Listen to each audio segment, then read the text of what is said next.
வணக்கம். தமிழொலியின் காலை நேர தலைப்பு செய்திகள். தற்போது குற்றப்புலனாய்வு திணைக்களத்தின் காவலில் உள்ள கெகல் பத்ர பத்மே கொழும்பு துறைமுக காவல்துறையினரிடம் அழைத்து வரப்பட்டு மேற்கு வடக்கு குற்றப்பிரிவால் விசாரணை செய்யப்பட்டுள்ளார்.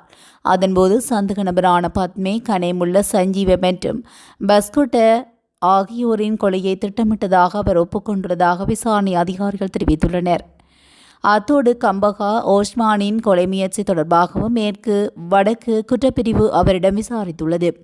அதற்கு பதிலளித்துள்ள கெகல் பத்ர பத்மே, கம்பகா ஓஸ்மானை கொள்ள வேண்டிய அவசியம் தனக்கு இல்லை என்றும் தம்மிக்க அவிஸ்க மற்றும் கமாண்டோ சலிந்தவின் வேண்டுகோளின் பேரில் அதை வழிநடத்தியதாகவும் அவர் கூறியுள்ளார்.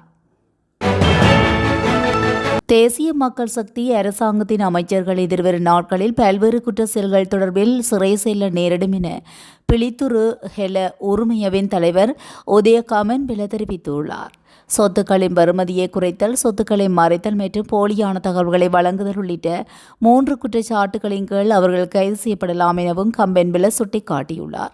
நாட்டில் பேசும் பொருளாக மாறியுள்ள அமைச்சர்களின் சொத்துக்கள் மற்றும் பொறுப்புகள் தொடர்பில் பிலிந்துரு கெகல உரிமையவின் தலைவர் உதய கமன்பில ஊடகங்களுக்கு கருத்து தெரிவிக்கும் போதே இவ்விடயத்தை தெரிவித்துள்ளார்.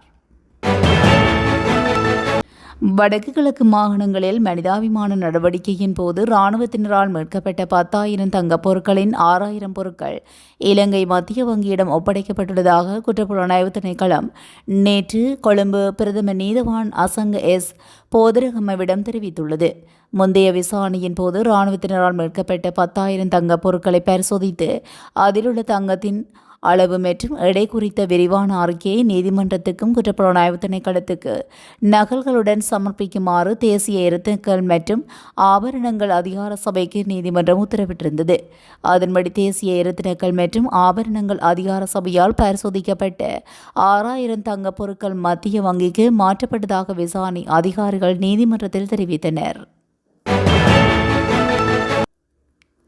முல்லைத்தீவில் வட்டுவாகல் பகுதியில் வீடொன்று விசமிகளால் தீ வைக்கும் கொளுத்து முயற்சி ஒன்று மேற்கொள்ளப்பட்டுள்ளது. குறித்த சம்பவமானது நேற்று அதிகாலை 2 மணியளவில் இடம்பெற்றுள்ளது. இதன்போது வீட்டின் வாசலில் நின்ற மோட்டார் சைக்கிள் தீயில் எரிந்து முற்றாக சேதமடைந்துள்ளதுடன் வீட்டு ஜன்னல்கள் மற்றும் கதவுகள் என்பன சேதங்களுக்கு உள்ளாகப்பட்டுள்ளன. வீட்டில் வயோதிபர் ஒருவர் தனிமையில் இருந்த வேளை இந்த சம்பவம் இடம்பெற்றுள்ளது. சம்பவம் தொடர்பாக முல்லைத்தீவு போலீசார் விசாரணைகளை மேற்கொண்டு வருகின்றனர்.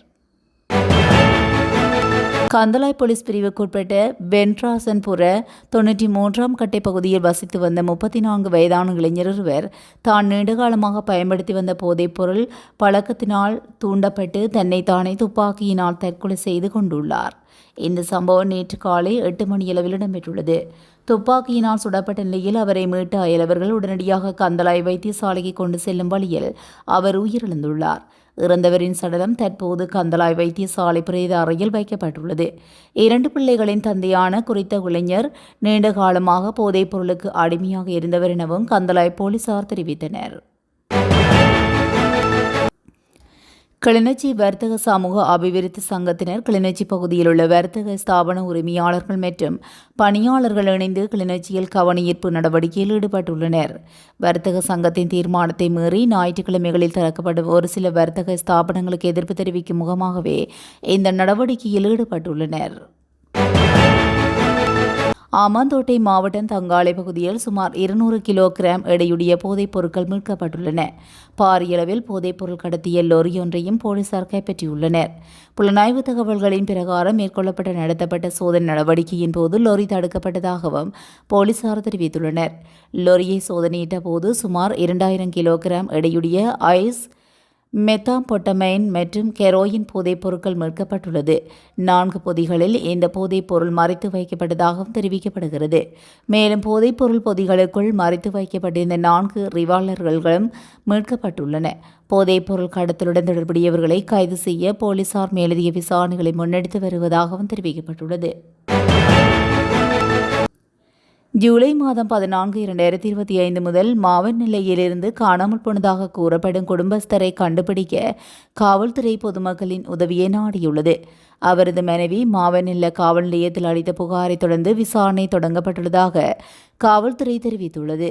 காணாமல் போனவர் கலதாராவில் வசிக்கும் 49 வயதுடையவர் என தெரிவிக்கப்பட்டுள்ளது. காணாமல் போனவர் பற்றிய தகவல் தெரிந்த பொதுமக்கள் 078599148 அல்லது 0352246222 என்ற தொலைபேசி எண்கள் மூலமாக காவல்துறையை தொடர்பு கொள்ளுமாறு கேட்டுக் கொள்ளப்பட்டுள்ளனர். கோப்பாய் போலீஸ் பிரிவுக்கு உட்பட்ட ஊரலு பகுதியில் நீண்ட நாட்களாக ஐஸ் பாவனையில் ஈடுபட்டு வந்த 27 வயது இளைஞன் பாவனைக்காக வைத்திருந்த பொருட்களுடன் கைது செய்யப்பட்டுள்ளார். குறித்த கைது நடவடிக்கை நேற்று முன்தினம் இடம்பெற்றுள்ளது. கைது செய்யப்பட்ட சந்தேக நபரிடமிருந்து 3600 மில்லிகிராம் ஐஸ் மற்றும் போதை மாத்திரைகள், அதனை பயன்படுத்தும் உபகரணங்கள் என்பனவும் கைப்பற்றப்பட்டுள்ளன. கைது செய்யப்பட்ட சந்தேக நபரையும் சான்று பொருட்களையும் நீதிமன்றத்தில் முற்படுத்த போலீசார் நடவடிக்கை எடுத்துள்ளனர். முல்லைத்தீவு கடற்பகுதியில் இடம்பெறும் சட்டவிரோத மீன்பிடி நடவடிக்கையை தடுப்பதற்காக சுற்றுக்காவல் நடவடிக்கைகளை அதிகரிக்குமாறு கடற்படையினரிடம் கடற்தொழில் அமைச்சின் செயலாளர் வலியுறுத்தியுள்ளார். கடற்தொழில் அமைச்சின் செயலாளருக்கும் கடற்படையினருக்கும் இடையில் நடைபெற்ற கலந்துரையாடலின் போதே இவ்வாறு வலியுறுத்தியுள்ளார். கடற்தொழில் அமைச்சர் ராமலிங்கம் சந்திரசேகரின் பணிப்பின் பேரில் கடற்தொழில் அமைச்சின் செயலாளர் கலாநிதி கோலித் கமல் ஜினதாச மற்றும் முல்லைத்தீவு உதவி பணிப்பாளர் சுதாகரன் ஆகியோர் மீனவ பிரதிநிதிகளை சந்தித்தனர். இதன்போது மீனவர்களின் பிரச்சினைகளை கேட்டறிந்ததுடன் அவர்களின் கோரிக்கைகளும் உள்வாங்கப்பட்டதை அடுத்து முல்லைத்தீவு கோட்டபாய கடற்படை தளத்துக்கு விஜயம் செய்து சட்டவிரோதமாக மீன்பிடியை கட்டுப்படுத்த கடற்படை ரோந்து நடவடிக்கையை அதிகரிக்குமாறு வலியுறுத்தினார். தேரர் ஒருவரின் வங்கிக் கணக்கிலிருந்து மோசடியான முறையில் பணத்தை பெற்றுக்கொண்ட 4 சந்தேக நபர் பாணாந்துறை போலீஸ் குற்றப்புலனாய்வு பிரிவினரால் கைது செய்யப்பட்டுள்ளனர். களுத்துறை பாணாந்துறை பகுதியில் அமைந்துள்ள விகாரையொன்றில் உள்ள தேரரின் அப்பணமே இவ்வாறு மோசடியாக புறப்பட்டுள்ளது. இதனையடுத்து தேரரின் வங்கிக் கணக்கில் இருந்து பணம் காணாமல் போனதை அடுத்து பாதிக்கப்பட்ட தேரர் போலீஸ் நிலையத்தில் முறைப்பாடு அளித்துள்ளார். தேரரின் முறைப்பாட்டின் அடிப்படையில் போலீசாரால் மேற்கொள்ளப்பட்ட விசாரணைகளில் சந்தேக நபர்கள் 4 கைது செய்யப்பட்டுள்ளனர். சந்தேக நபர்கள் 4 ஏடிஎம் இயந்திரத்தில் தேரரின் வங்கிக் கணக்கில் இருந்து தங்களது வங்கிக் கணக்குக்கு மோசடியான முறையில் பணத்தை பரிமாற்றி அதனை பெற்றுக்கொண்டதாக போலீஸ் விசாரணையில் தெரியவந்துள்ளது.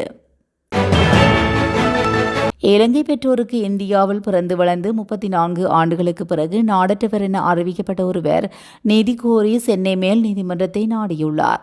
இந்த நிலையில் மத்திய அரசும் தமிழக அரசும் குறித்த மனிதாரருக்கு எதிராக கட்டாய நடவடிக்கை எடுப்பதை தடுக்கும் உத்தரவை நீதிபதி எம் தண்டபாணி பிறப்பித்துள்ளார். நாட்டில் இடம்பெறும் போதைப்பொருள் வியாபாரம் மற்றும் ஒழுங்கமைக்கப்பட்ட குற்ற செயல்களுடன் தெற்கின் அரசியல்வாதிகளுக்கு தொடர்பு இருக்கின்றமை குறித்து தகவல் கிடைத்துள்ளதாக பொதுமக்கள் பாதுகாப்பு அமைச்சர் ஆனந்த விஜயபால தெரிவித்துள்ளார். நேற்று பிற்பகல் இடம்பெற்ற ஊடகவியலாளர் சந்திப்பில் கலந்து கொண்டு தெரிவிக்கையிலேயே இவ்விடயத்தை குறிப்பிட்டுள்ளார். யாழ் பலாலி விமான நிலையம் உடலில் தங்கத்தை மறைத்து வைத்து கடத்திய பெண் ஒருவர் அடையாளம் காணப்பட்டுள்ளார். கொழும்பை சேர்ந்த பெண் ஒருவரை இவ்வாறு தங்கத்தை கடத்தி வந்துள்ளதாக தெரிவிக்கப்படுகிறது.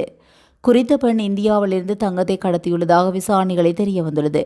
இந்த நிலையில் யாழ் பலாலி விமான நிலைய அதிகாரிகளின் சோதனையில் ஈடுபட்ட போது தங்கம் கைப்பற்றப்பட்டுள்ளது.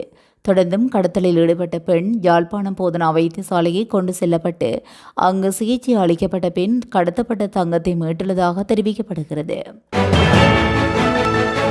இத்துடன் தமிழொலியின் காலை நேர தலைப்பு செய்திகள் நிறைவடைகின்றன. தொடர்ந்தும் செய்திகளோடு இணைந்திருக்க தமிழொலி ஊடகத்துடன் இணைந்திருங்கள். நன்றி, வணக்கம்.